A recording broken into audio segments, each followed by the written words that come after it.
You have the chance to cast your vote in a pivotal election with $5 billion at stake. One that will shape the future of Israel and the Jewish people worldwide. This is not just another vote, it's an historic opportunity to make your voice heard. Dear friends, it's not a secret that here in Israel we experience difficult and challenging days. We need to make sure that Israel that emerges from October 7th is a stronger Israel. Stronger in its national security, in its democratic values, in its ability to serve all walks of life in the Jewish people and to fully recognize all Jewish communities around the world. When you vote reform, you vote for a strong Israel. I need a diaspora that believes in a strong Israel, but a strong Israel for me is not a strong army necessarily, though we need a strong army. A strong Israel is an Israel that holds Jewish values of the sanctity of life, of the respect for all human beings. That Israel without the diaspora is not Israel, and the diaspora without Israel is not the diaspora. There is an incredible increase in the desire of people from outside of Israel, Jews from birth and Jews by choice. They want to come and help.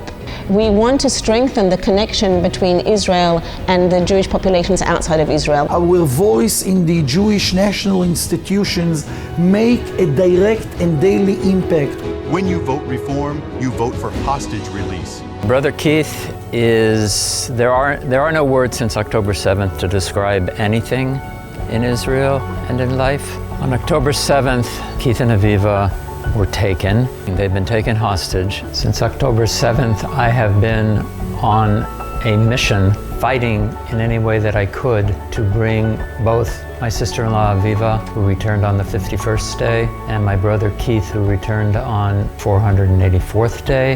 That has been my fight, along with bringing all of the hostages home, as all the hostages are family. The Reform movement recognized that.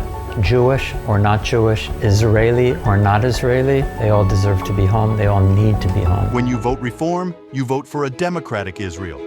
We have to believe in democracy, and democracies change through voting. You vote reform, your voice is heard. Make Israel the state that we want it to be. And the way to convince them is to vote. All organizations that aren't Orthodox have a right to run their Judaism the way they want to. Promise to vote reform, to guard democracy, the rule of law, and for building an exemplary society. When you vote reform, you vote for a safe haven for all Jews in Israel for generations. We believe in a pluralistic Judaism.